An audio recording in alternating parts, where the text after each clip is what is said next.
Answer की CGL mains की CGL pre की आ गई है। और ये एसएससी ने नोटिस डाला है आज। इसमें यही सब बातें लिखी है कि आंसर की देख सकते हैं, किसी के साथ शेयर नहीं कर सकते, शेयर किया तो वही कांड हो जाएगा। उसी सीधे काम करवाने में लगे हुए हैं ये। रिप्रेजेंट चैलेंज कर सकते हैं 19 तारीख तक। उसके बाद में representation received after 9 will not be entertained. Candidate may not that saved question paper will be strictly for personal use। ये रहा धमकी दी गई। Self analysis only and undertaking to this effect has been included in the challenge management portal which will be visible to the candidates when they will log in। Log in करते time एक undertaking भी उस पर check mark लगवा रहे हैं, ताकि अगर किसी ने शेयर किया तो खेला हो बे। ये तो जबरदस्ती चल रही है वैसे तो, लेकिन क्या करें, चल रही है तो चल रही है। Responsive trainer asked will not be available after the above specific time limit। Time limit के बाद में रेस्पॉन्स सीट। और मेन चीज क्या है कि जब भी प्रिंट कर रहे हैं, प्रिंटिंग जब भी कर रहे हैं प्रिंट के टाइम जो ऑप्शन अपन ने चूजन ऑप्शन किया था, ऑप्शन वही शो नहीं हो रहा है, वही शो नहीं हो रहा है। तो प्रिंट करके भी क्या करेंगे, क्वेश्चन पेपर चाहिए, क्वेश्चन पेपर तो कहीं से भी मिल जाएगा बाद में। तो प्रिंट का ऑप्शन देने का कोई मतलब है नहीं जब चूजन ऑप्शन ही शो नहीं हो रहा है तो। और ये स्टेप्स दिए हुए हैं कैसे चेक करनी है। पहले लॉगिन करना है वेबसाइट पे, लॉगिन करने के बाद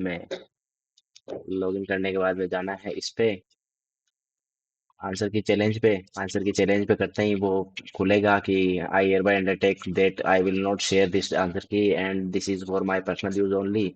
वो लाइन आ जाएगी, उसके बाद में आंसर की खुलेगी। और उसके बाद में आंसर की खुलेगी तो वो चार अलग अलग सेक्शंस में खुलेगी। जैसे पहले क्या होता था, चारों सेक्शन एक साथ ही खुल जाते थे।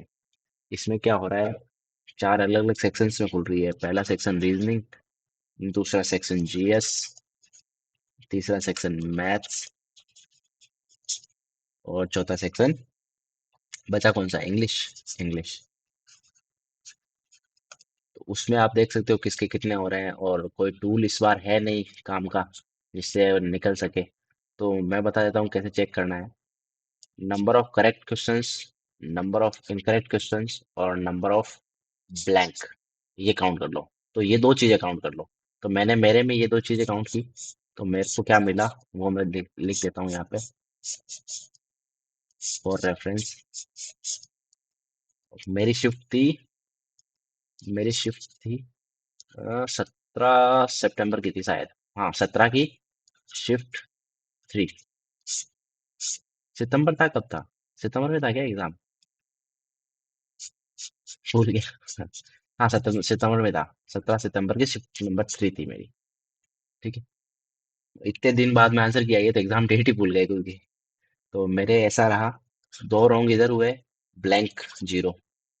जीएस में रॉन्ग हुए मेरे कितने, 3, और ब्लैंक थे 7। और यहाँ मेरे रॉन्ग हुए 1, और ब्लैंक थे 0।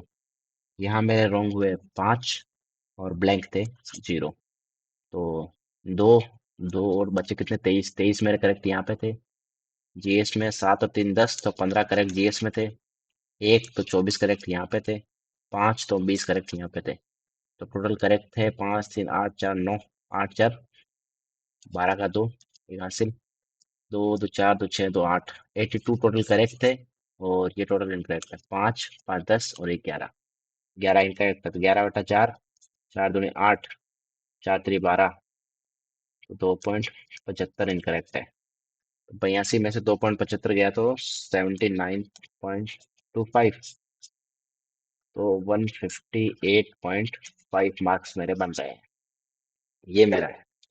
तो इस शिफ्ट के अकॉर्डिंग है, हो सकता है ये शिफ्ट इजी हो और इस शिफ्ट में सबके ही इतने बन रहे हो। क्योंकि मेरे को लगा नहीं कि मेरा पेपर एकदम ज्यादा अच्छा गया था, तो फिर भी 158 बन रहे हैं तो अच्छा ही है। और देखते हैं, अगर ये इजियर साइड हुआ तो ये स्कोर ठीक ठाक ही है। और अगर थोड़ा एवरेज शिफ्ट रही तो ये स्कोर अच्छा है। टफ तो डेफिनेटली नहीं होगा, कि टफ सब में किसी के 100 158 बनते ही नहीं है। कैसी भी शिफ्ट हो, टीसीएस के टाइम पे भी नहीं बनते थे, तो इस बार का तो इंग्लिश का पेपर थोड़ा ठीक था। इंग्लिश का थोड़ा ठीक था। तो देखते हैं, जिसके भी जितने भी होते हैं, कमेंट करके बताओ बीच में, नीचे, कि किसके कितने बन रहे हैं। तो कुछ तो डाटा आए, और कुछ डाटा आया, और तो कुछ समझ में भी आएगा कि कैसा रहा था एग्जाम। और इसमें कुछ बताने को है नहीं।